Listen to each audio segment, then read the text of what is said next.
Hi hello నమస్తే, నేను మీ వాణి. ఇవాళ మనం ఈ వీడియోలో వేటాడే నీడ పార్ట్ 7 వినబోతున్నాం.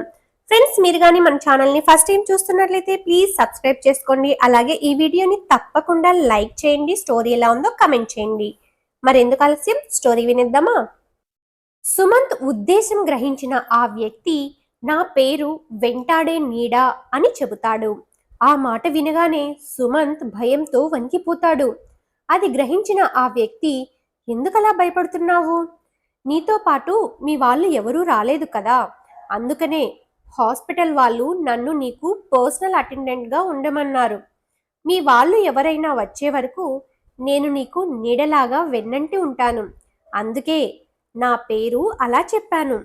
నా అసలు పేరు గోవిందం. నువ్వు బహుశా వెంటాడే నీడ అనే పేరుతో ఏదైనా హారర్ మూవీ చూసి ఉంటావు, లేదా ఆ పేరుతో ఉండే దయ్యాల నవల చదివి ఉంటావు. అందుకే అంతగా భయపడుతున్నావు. నీకేం భయం లేదు. కాసేపట్లో డాక్టర్ గారు వచ్చి నిన్ను చెక్ చేస్తారు అని చెప్పాడు గోవిందం. ఇంతలోనే నర్సు డాక్టర్ దగ్గరకు వెళ్ళి పేషెంట్ కదులుతున్న విషయం చెప్పి అతన్ని పిలుచుకొని వచ్చింది. డాక్టర్ సుమంత్ నాడిని పరీక్షించి చూశాడు. అతని తలను తన చేతులతో అటూ ఇటూ 2 మార్లు కదిపాడు. తరువాత సుమంత్తో మీకేం భయం లేదు, ప్రాణాపాయం నుండి బయటపడ్డారు అని చెప్పాడు. డాక్టర్ పేరు అడుగుదామని ప్రయత్నించాడు సుమంత్, కానీ ఇందాకటిలాగే మాట్లాడలేకపోయాడు. అది గమనించిన డాక్టర్ గోవిందం వైపు తిరిగి అతను ఏదో చెప్పాలనుకుంటున్నాడు అన్నాడు. అది చూసిన గోవిందం, ఇతను మీ పేరు అడగాలని అనుకుంటున్నాడు అని డాక్టర్తో చెప్పాడు. గుడ్, అతని కదలికలను బట్టి అతను ఏం చెప్పాలనుకుంటున్నాడు అనేది కనిపెట్టగలుగుతున్నావు అని సుమంత్ వైపు తిరిగి, నా పేరు డాక్టర్ గోవర్ధన్. నా చేతిలో పడ్డావు కాబట్టి నీ ప్రాణాల గురించిన ఆలోచన వదిలే అన్నాడు డాక్టర్. అతని మాటలకు సుమంత్ ముఖంలో మళ్ళీ కదలికలు మొదలయ్యాయి. అది గమనించిన ఆ డాక్టర్ గోవిందంతో, ఇతని భాష పట్టేశావు కదా, ఇప్పుడు ఏమనుకుంటున్నాడో చెప్పు అన్నాడు. గోవిందం అతను ఎందుకో మీ మాటలకు భయపడుతున్నాడు అని చెప్పాడు. భయం ఎందుకు? ఇతను ఉన్న చోటి నుంచి కదలలేడు, కనీసం తల కూడా కదిలించకపోతున్నాడు. మరి ఇతని ప్రాణాలు నా చేతిలోనే కదా ఉన్నాయి అన్నాడు డాక్టర్ గోవర్ధన్. విన్నావుగా, నువ్వు చేయగలిగింది ఏమీ లేదు. భారం డాక్టర్ గారి పైన వేసి ఉంచు. ఏం చేయాలో ఆయనే చూసుకుంటాడు అని చెప్పాడు గోవిందం. డాక్టర్ మాటల్లో గాని గోవిందం మాటల్లో గాని ఏదో గూఢార్థం ఉన్నట్లుగా అనిపిస్తోంది. వీళ్ళు తనని ఏం చేస్తారో తెలియడం లేదు. వీళ్ళు చెప్పినట్లుగానే ప్రస్తుతం తను చెయ్యగలిగింది ఏమీ లేదు కాబట్టి ఈ విషయంగా టెన్షన్ పడితే తనకే ప్రమాదం. మైండ్ను వీలైనంత ప్రశాంతంగా ఉంచుకోవాలి. తను విశాల్ను ఎక్కించుకుని బైక్లో బయలుదేరినట్లు గుర్తు ఉంది, కానీ మధ్య దారిలో చూస్తే తన వెనుక వికృతమైన ఆకారం కూర్చొని ఉంది. తను విశాల్ను ఫోన్ చేస్తే ఆ ఆకారం చేతిలో ఉన్న ఫోన్ రింగ్ అయ్యింది. అసలు విశాల్ తనతో రాలేదా? అదంతా తన భ్రమేనా? అయితే తన వెనుక కూర్చుంది ఎవరు? ఏమీ అర్థం కావడం లేదు సుమంత్కి. విశాల్కి ఏమైనా జరిగిందా? ఒకవేళ విశాల్ నార్మల్గానే ఉంటే తన ఆచూకీ ఈ పాటికి కనిపెట్టేసే ఉండేవాడు, ఇక్కడికి వచ్చి ఉండేవాడు. లేదా విశాల్ కూడా ఆపదలో ఉన్నాడా? తన మామయ్య శంకర శాస్త్రి తనను కాపాడినట్లుగా తనకు కల వచ్చింది. దేవుడితో పాటు ఆయనను కూడా స్మరించుకోవడం మినహా తను చేయగలిగింది ప్రస్తుతానికి ఏమీ లేదు. ఇలా ఆలోచిస్తూనే స్పృహ కోల్పోయాడు సుమంత్. ఇక్కడ కంచికచర్లలో తన గదిలో నెమ్మదిగా కళ్ళు తెరిచాడు విశాల్. కొంతసేపు తను ఎక్కడ ఉన్నాడో అర్థం కాలేదు. కాసేపటికి అతని మెదడు పనిచేయడం ప్రారంభించింది. తను తన రూమ్లోనే ఉన్నట్టు గ్రహించాడు. నెమ్మదిగా జరిగిన సంఘటనలు గుర్తు తెచ్చుకోసాగాడు.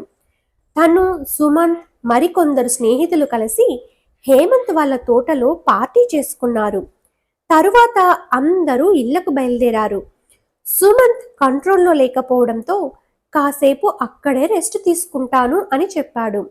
అతనికి తోడుగా తను అతని పక్కనే పడుకున్నాడు. మరో 5 నిమిషాలకి అన్నయ్య దగ్గర నుంచి ఫోన్ వచ్చింది. వదినను హాస్పిటల్లో చేర్పించినట్లు చెప్పాడు. వెంటనే తనను బయలుదేరమని కూడా చెప్పాడు. ఏం చేయాలో పాలుపోలేదు విశాల్కు. ఈ పరిస్థితుల్లో సుమంత్ను వదిలి వెళ్ళడం ఎలాగా అని అతన్ని కూడా తన బైక్లో ఎక్కించుకొని తన రూమ్లో పడుకోబెట్టాలి. అతన్ని చూసుకోమని తన స్నేహితులకు చెప్పాలి. ఆ తరువాతే తను హైదరాబాదుకు బయలుదేరాలి అని నిశ్చయించుకొని సుమంత్ను లేపడానికి గట్టిగా కుదిపాడు. కానీ అతను ఇంకా మత్తులోంచి బయటపడలేదు. అతని నోట్లో నుంచి మాటలు ముద్ద ముద్దగా వస్తున్నాయి. ఆ మాటలకు అర్థం విశాల్ నన్ను విడిచి వెళ్ళవుగా అన్నట్టు అనిపించింది విశాల్కి. వెంటనే తన ఫ్రెండ్ హేమంత్కు ఫోన్ చేశాడు విశాల్. క్లుప్తంగా అతనికి విషయం వివరించాడు. అయ్యో, ఎంత ఇబ్బంది వచ్చింది. మా అన్నయ్య పెళ్లి బట్టల సెలెక్షన్ కోసం నేను విజయవాడ వచ్చి ఉన్నాను. లేకుంటే నేను పార్టీకి వచ్చి ఉండేవాడిని కదా. అయినా పర్వాలేదు, ఎవరో ఒకరికి చెప్పి వెంటనే తోట దగ్గరికి వెళ్ళమంటాను. సమయానికి వాచ్మెన్ కూడా అక్కడ లేడు. పొద్దున్నే నా దగ్గర పర్మిషన్ తీసుకున్నాడు. కూతుళ్లను చూడ్డానికి భార్యతో కలిసి గొల్లపూడి వచ్చి ఉన్నాడు. చీకటి పడ్డానికి ఇంకా చాలా టైం ఉంది. నేను ఖచ్చితంగా ఎవరో ఒకరిని ఒక పావు గంట లేదా అరగంటలో అక్కడికి పంపుతాను. నువ్వు ఆలస్యం చేయకుండా హైదరాబాదు బయలుదేరు అని చెప్పాడు హేమంత్. తన ఫోన్ని పక్కన పెట్టి సుమంత్ని 2 చేతులతో బలంగా కదిలించాడు విశాల్. కొంతసేపటికి కళ్ళు తెరిచి లేచి కూర్చున్నాడు సుమంత్. అతనికి చెంపల మీద సున్నితంగా తడుముతూ, సుమంత్, స్పృహలోకి వచ్చావు కదా, నా మాటలు నీకు వినిపిస్తున్నాయి కదా అని అడిగాడు విశాల్. చెప్పు విశాల్, నేను నార్మల్గానే ఉన్నాను. అసలు నేను తీసుకున్నది చాలా కొంచెమే, కానీ ఎందుకో ఈరోజు ఇంతలా మత్తు కమ్మేసింది. ఇప్పుడు బాగానే ఉంది, విషయం చెప్పు అన్నాడు సుమంత్. సుమంత్, మా వదినకు డెలివరీ టైం కదా, కొంచెం సీరియస్ అయ్యిందట. వెంటనే రమ్మని మా అన్నయ్య ఫోన్ చేశాడు అని చెప్పాడు విశాల్. అయ్యో అలాగా, మరి ఇంకా ఇక్కడే ఉన్నావేం? నా కోసం వెయిట్ చేస్తున్నావా? నాకేం పర్వాలేదు, నువ్వు బయలుదేరి వెళ్ళు. మరో అరగంట గడిచాక నేను ఇంటికి వెళ్తాను అని చెప్పాడు సుమంత్. అలా కాదురా, ఇద్దరం బైక్లో నా రూమ్కి వెళదాం. నువ్వు ఈ పూటకి నా రూమ్లో రెస్ట్ తీసుకో. నిన్ను రూమ్లో వదిలి నేను బస్సులో హైదరాబాదు వెళ్తాను అని చెప్పాడు విశాల్. చూడు విశాల్, ఇప్పుడు నాకేమైందని? నేనేమైనా యాక్సిడెంట్ అయి పడిపోయి ఉంటే నువ్వు నా కోసం టెన్షన్ పడాలి. మందు ఎక్కువై తూలుతున్నాను అంతే. ఓ అరగంటకో గంటకో మళ్ళీ మామూలుగా అయిపోతాను. నువ్వు ఆలస్యం చేయకుండా వెంటనే బయలుదేరు అన్నాడు సుమంత్. సారీరా, నువ్వు ఎంత చెప్పినా నిన్ను విడిచి వెళ్ళాలంటే నాకెందుకో భయంగా ఉంది అన్నాడు విశాల్. చూడు విశాల్, ఇంకేం మాట్లాడొద్దు. నువ్వు వెంటనే బయలుదేరకపోతే మన స్నేహం మీద ఒట్టే అన్నాడు సుమంత్. ఆ మాటతో ఇంకేం మాట్లాడలేక కాసేపట్లోనే హేమంత్ ఎవరినో పంపిస్తానన్నాడు. అంతవరకు కాస్త జాగ్రత్తగా ఉండు సుమంత్, టేక్ కేర్ అని చెప్పి బయలుదేరాడు విశాల్.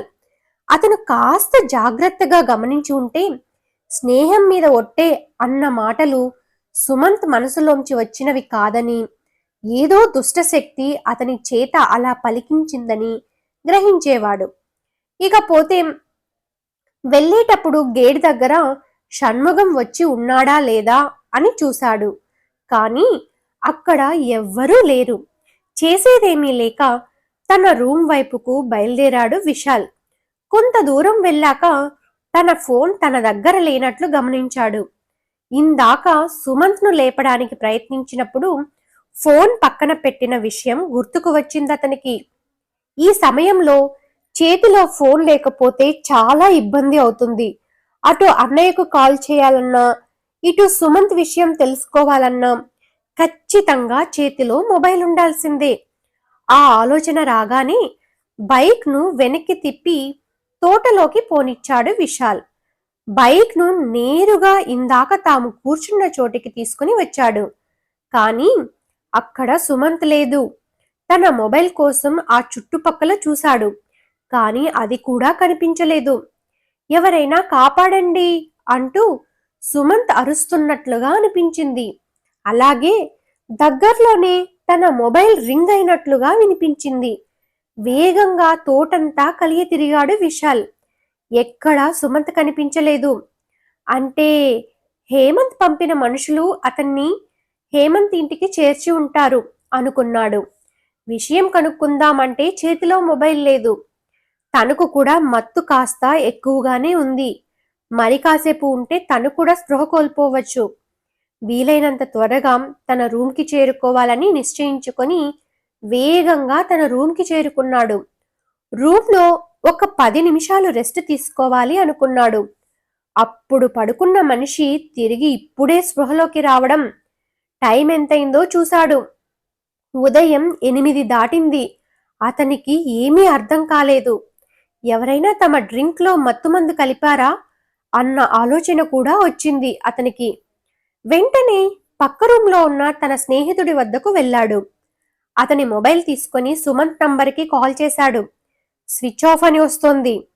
తన నంబర్కి కాల్ చేసినా అలానే వస్తోంది. హేమంత్కి ఫోన్ చేశాడు. సుమంత్ కోసం 2 మనుషుల్ని మామిడి తోట దగ్గరికి పంపాను. కానీ అక్కడ సుమంత్ లేడు. అతని బైక్ కూడా అక్కడ లేదు. ఒకవేళ నీతో కలిసి మీ రూమ్కి వచ్చాడేమో అనుకున్నాను. మీ ఇద్దరిలో ఎవరూ కాల్ లిఫ్ట్ చేయలేదు అని చెప్పాడు హేమంత్. అదిరిపడ్డాడు విశాల్. సుమంత్కి ఏమైంది? ఒకవేళ అతనే బైక్ డ్రైవ్ చేసుకుంటూ వెళ్ళాడా? ఏదైనా యాక్సిడెంట్ జరిగిందా? అన్నయ్యకు ఫోన్ చేసి సుమంత్ విషయం తెలిసే వరకు హైదరాబాదుకు రాలేనని చెప్పాలి. అలాగే వదిన పరిస్థితి ఎలా ఉందో తెలుసుకోవాలి అనుకొని వికాస్ నంబర్ గుర్తు తెచ్చుకొని తన ఫ్రెండ్ మొబైల్ నుండి కాల్ చేశాడు.